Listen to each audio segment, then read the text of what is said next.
This video is on how to find basic derivative rules. Everything else in the course that's based on derivatives and integrals when we get there will be based on these rules, so it's good to know them. In this lesson you'll learn three big things.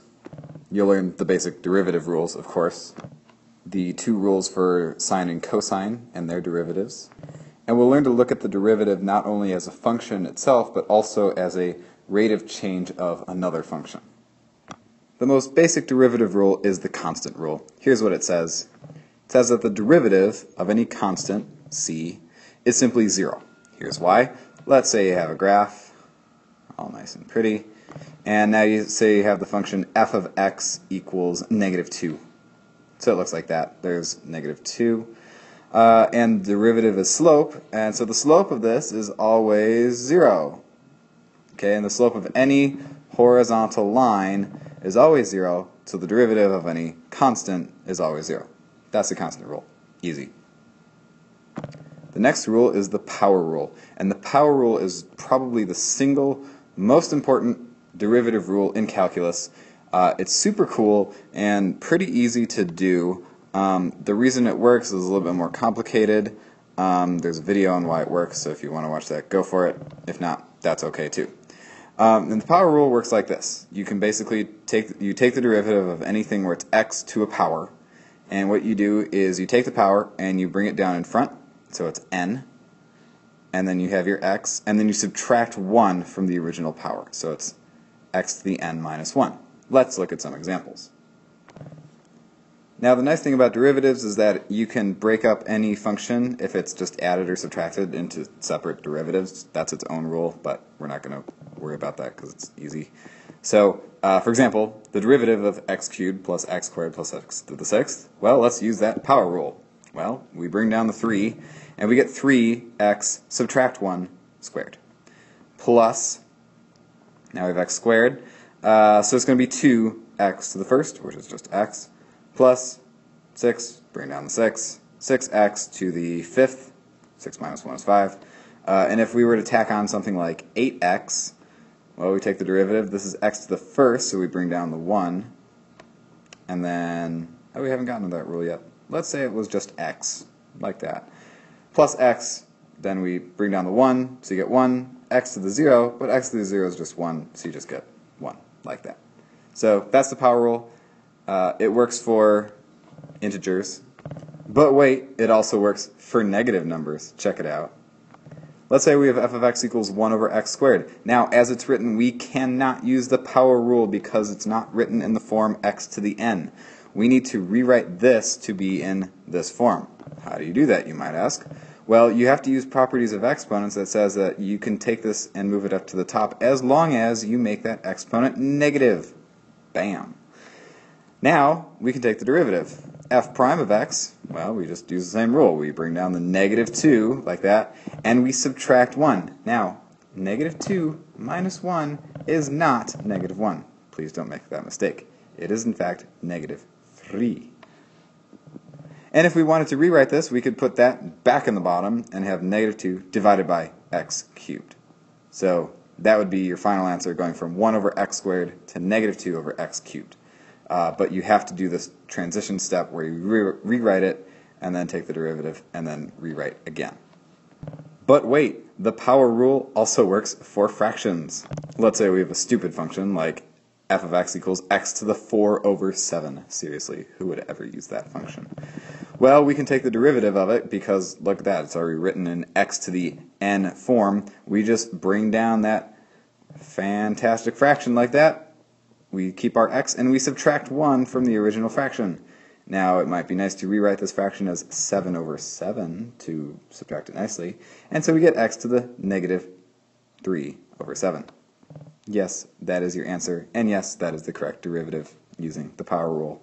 But wait, it gets even better, because the power rule can also be used for negative exponents. And by negative exponents, I mean fractions.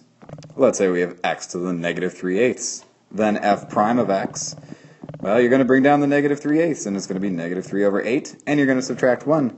So you might want to subtract 8 over 8 and get -11/8. And yes, that is the correct answer. Check it out.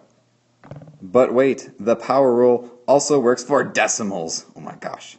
Let's say we had f of x equals x to the 1.123, because that's a cool number.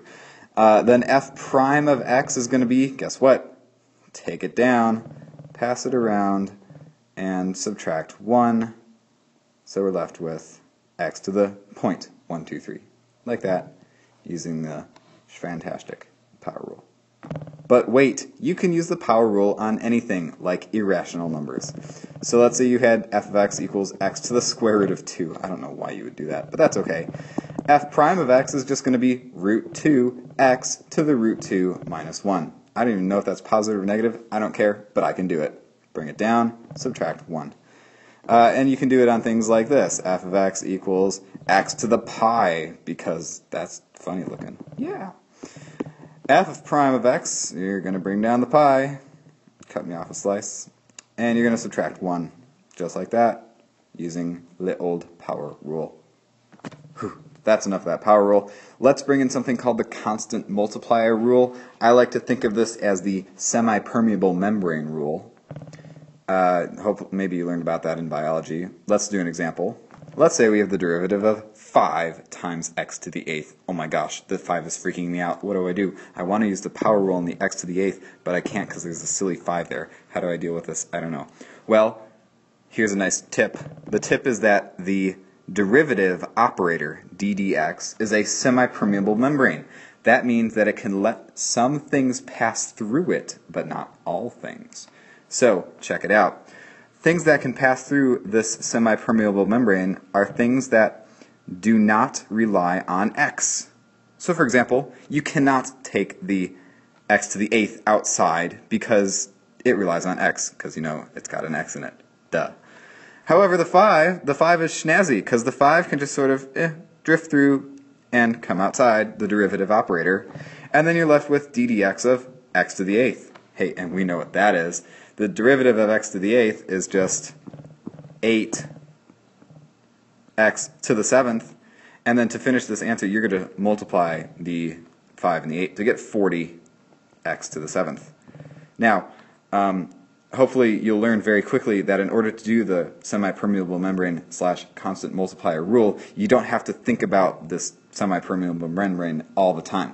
All you have to do for the power rule is just say, hey, 8, bring it down. Oh, there's a 5 there. 5 times 8, you get your 40. So that's a quick way of getting over that constant multiplier rule. And then there's everybody's favorite, yay, trig. We're going to only learn 2 trig derivatives in this lesson, and we'll learn the other 4 big ones in another lesson. Here they are. The derivative of sine of x is cosine of x. They're so beautifully related like that. And guess what? The derivative of cosine x, it's not sine, unfortunately, it's negative sine of x. So we have the relationship that the derivative of sine goes to cosine, and cosine goes to negative sine. Hey, looks like there might be a little bit of a pattern here. Let's see what happens. The derivative of sine is positive cosine. The derivative of cosine is negative sine, like that. The derivative of negative sine is going to be, well, I can think about pulling this negative outside because it's really a negative 1 in disguise, and the d dx is a semi-permeable membrane for constants, so I can pull the negative 1 out and be left with d dx of sine. Oh, and hey, the derivative of sine was cosine, so the derivative of negative sine is going to be negative cosine. And then if I take the derivative of negative cosine, check it out, I'm going to pull that negative out again, so I get negative derivative cosine of x. Oh, and the derivative of cosine of x was negative sine, so I have a negative, and then the derivative was negative sine, and so I'm left with positive sine of x, and wait, that was what we started with. So I like to think of this as the trigonometry sine, cosine, derivative circle of awesomeness. Here's how it works. You start with sine of x, and the derivative of sine x is cosine x, and the derivative of cosine x is negative sine x, and the derivative of negative sine x is negative cosine x, and the derivative of negative cosine x is sine x. And this is the awesome circle of trigonometry derivative happiness. Please enjoy it. have a great weekend, or whatever day it is. Bye!